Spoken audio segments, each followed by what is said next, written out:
Hello anh em, chào mừng quay trở lại kênh của bé Mao nhớ. Hôm nay tôi sẽ làm clip level bằng trái sâu nhé. Với cả cái melee mới này, nhưng mà tôi chưa full skill anh em. Ok anh em nhé, let's go anh em nhé. Nhớ like cộng sub với cho Mao nhé anh em nhớ. Ok, với video thôi, let's go. Ok anh em, thì mình vừa đổi server không? Lag out của game là hiểu vấn đề rồi.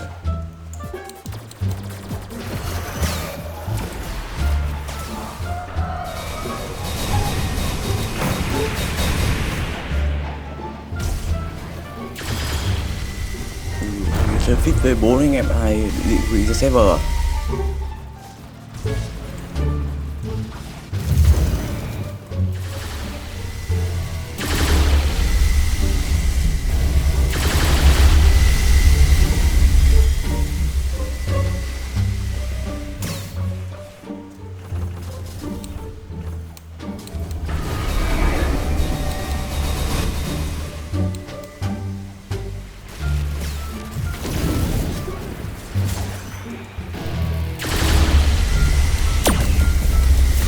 Chúng mày chơi tao á, đòi chơi ai?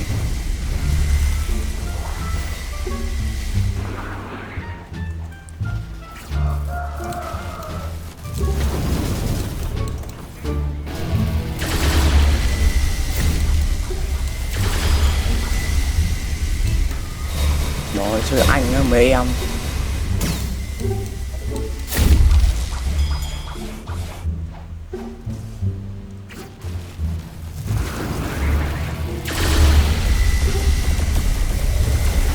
Xin tí máu.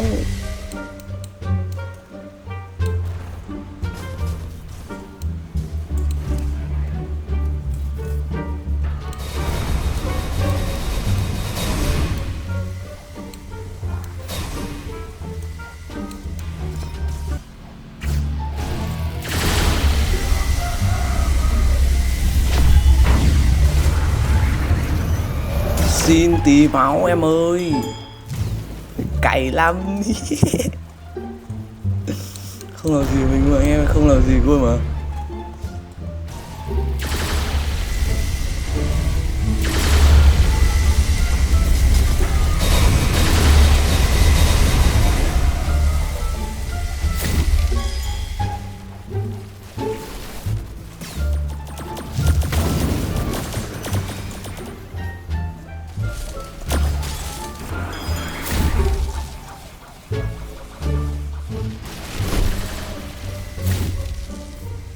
Ui giời, đúng rồi con gà.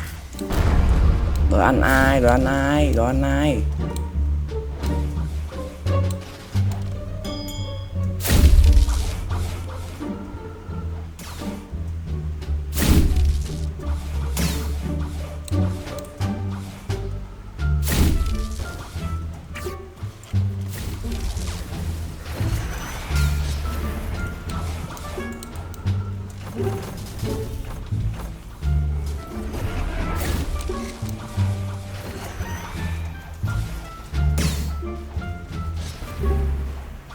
Ô, tưởng ở đây dính.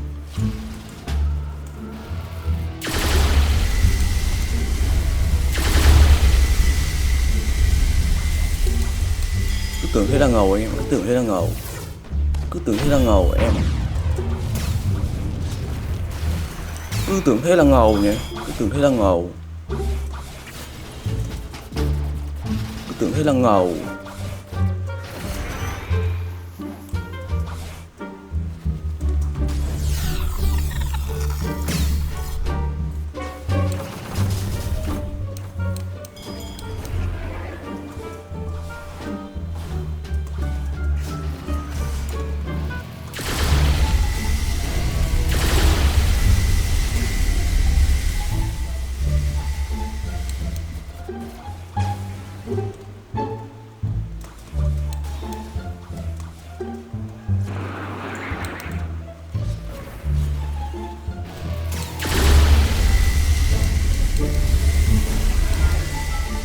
Cứ tưởng thế là ngầu. Lại ngầu quá anh em ạ.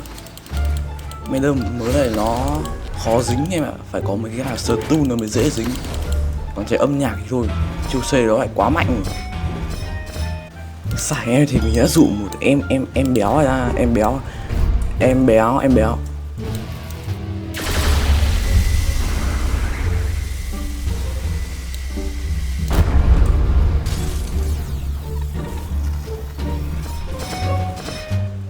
Từ mình phải stun nó anh em, stun. Đâu rồi? Ở đây.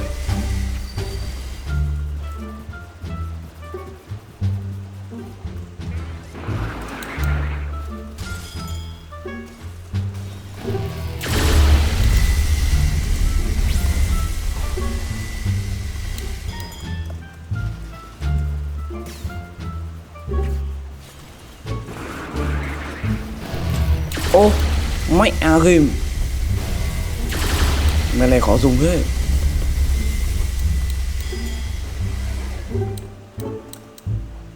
Rồi mình sẽ anh em combo nhá. Đầu tiên anh em phải dùng chữ C để phá cây nó. Đấy, ra mạng bay vào đéo trúng nữa.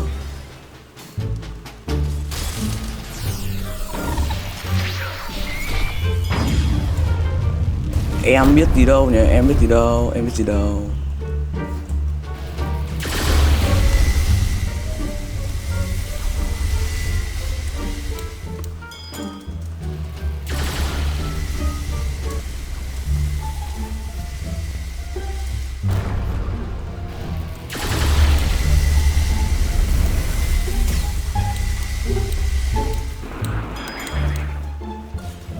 Zama giờ khó dùng lắm anh em ạ.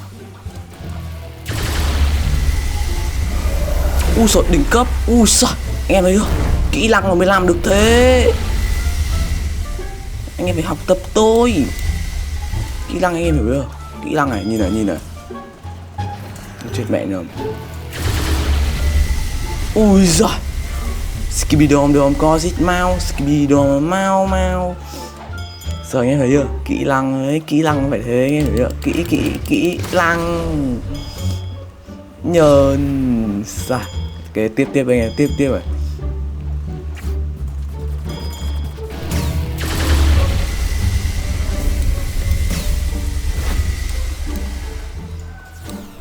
Cay mình lắm rồi.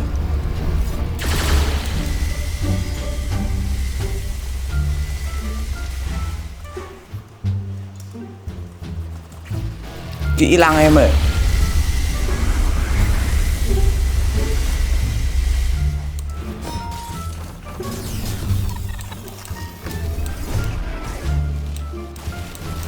Anh xem tôi làm phá lửa không? Anh xem tôi làm phá lửa không?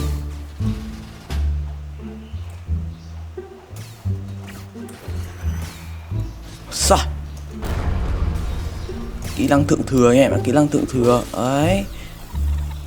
Kỹ năng thượng thừa anh em phải hiểu vấn đề ấy.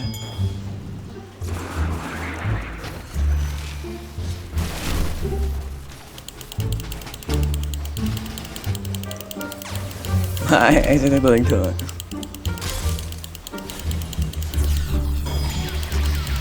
Cái ăn trích ngay.